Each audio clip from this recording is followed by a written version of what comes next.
हाबिल के बाद फिर इब्राहिम अलैहिस्सलाम का दौर आया। फिर वहां से हजरत इब्राहिम अलैहिस्सलाम की जिंदगी को पढ़कर देखिए। मदरसों के अंदर जो दरसो तदरीस की किताबें पढ़ाई जाती है, उसके अंदर एक किताब है क़ससुन नबिय्यीन, अंबिया के किस्से, नबियों के किस्से। उसमें क़ससुन नबिय्यीन का जो पहला भाग है, उसके अंदर सबसे पहले हजरत इब्राहिम अलैहिस्सलाम ने जितनी कुर्बानियां दी, जितने इम्तिहान में इब्राहिम अलैहिस्सलाम ने पास किया, उन तमाम इम्तिहानात के जिक्र और उन तमाम कुर्बानियों का जिक्र उस किताब के अंदर मौजूद है। हजरत इब्राहिम अलैहिस्सलाम जब इस दुनिया में आए, उस वक्त चारों तरफ बुत परस्ती और गैरुल्लाह की इबादत और न जाने किन किन चीजों की इबादत की जाती थी। हजरत इब्राहिम अलैहिस्सलाम जब आए तो देखे कि उनके घर में भी खुद चारों तरफ तारीकियां है, अंधेरा है, और बाहर भी तमाम के तमाम लोग अल्लाह तबारक व तआला की इबादत को छोड़कर दूसरे की इबादत में मुलव्विस हैं। हजरत इब्राहिम अलैहिस्सलाम ने उन लोगों की तरह करना शुरू कर दिया कि हो सकता हो कि इसमें हमारा रब हो, उसमें हमारा रब हो। कहीं पेड़ की इबादत किया, कहीं सूरज की इबादत किया, कहीं किसी जानवर की इबादत किया, कहीं जमीन की इबादत कर लिया, कभी किसी चीज की, कभी किसी चीज की, कभी रात की, कभी दिन की, कभी सूरज की, कभी रोशनियों की इबादत किया हजरत इब्राहिम अलैहिस्सलाम ने।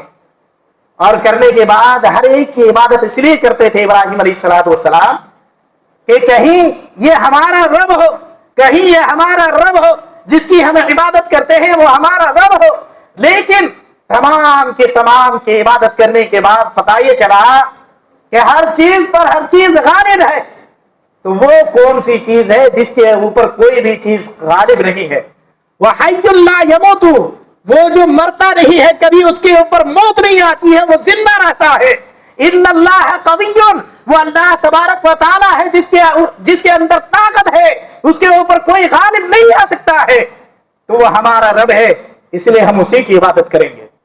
हजरत इब्राहिम अलैहिस्सलाम ने ये ठान लिया, और जब ठान लिया, जब इबादत करना शुरू कर दिया, जब लोगों को अल्लाह की तरफ बुलाना शुरू किया, अपने बाप को कहा, अपने अहलो अयाल को कहा, अपने अईज़ो अकारीब को कहा, दावत दिया, दावत इल्लाह की तरफ बुलाया, तो लोगों ने कहा कि ये इब्राहिम है जो हमारे माबूद को छोड़कर दूसरे माबूदों की इबादत करने के लिए कहता है। हर्रिकूहु वंसुरू आलिहतकुम इन कुंतुम तालमून, इसको ले जाओ, पकड़ लो और आग के हवाले कर दो। इब्राहिम अलैहिस्सलाम को आग के हवाले कर दिया गया। इन लोगों को कहां मालूम था जिसके साथ अल्लाह रहे, उसके साथ अगर पूरी दुनिया की ताकत लगा दी जाए, झोंक दी जाए, तो फिर भी कुछ होने वाला नहीं है। लोगों ने, बादशाहों ने, उस जमाने के गद्दावर लोगों ने आग के लकड़ियों को एक जगह पर रखा गया और आग जलाया गया, और हजरत इब्राहिम अलैहिस्सलाम को आग के हवाले कर दिया गया। इब्राहिम अलैहिस्सलाम आग के ऊपर बैठे हुए हैं और खुश हैं, बिल्कुल खुश हैं। क्यों?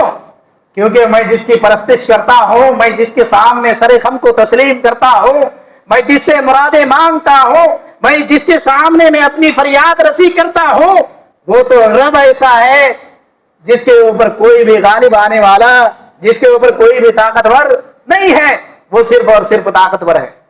इब्राहिम अलैहिस्सलाम आग के ऊपर बैठे हुए हैं, खुश हैं। अल्लाह तबारक व तआला ने कुरान की आयत में हजरत इब्राहिम अलैहिस्सलाम के बारे में कहा, आग से कुल्ला या नार कूनी बर्दन व सलामन अला इब्राहिम, ये आग तू ठंडी हो जा और ऐसा भी ठंड ना हो जा ताकि मेरा इब्राहिम सुखड़ जाए, और ये आग तू सही सलामत के रखना, उसको कहीं ऐसा ना हो जाए कि मेरा इब्राहिम झुलस जाए। इसलिए ये आग तुझे हुक्म हुआ, कुल्ला या नार कूनी बर्दन व सलामन अला इब्राहिम, ये आग तू ठंडी हो जा और मेरे इब्राहिम पर सलामती वाला बन जा। अल्लाह ने आग को बिल्कुल ठंडा कर दिया। बादशाहों ने और उस जमाने के गद्दावर लोगों ने बहुत आग को धधकाने की कोशिश की, लेकिन कुछ ना कर सका। आखिरकार इब्राहिम अलैहिस्सलाम इस इम्तिहान में कामयाब हुए, इस कुर्बानी में कामयाब हुए, अल्लाह तबारक व तआला के सामने में डट कर खड़े रहे।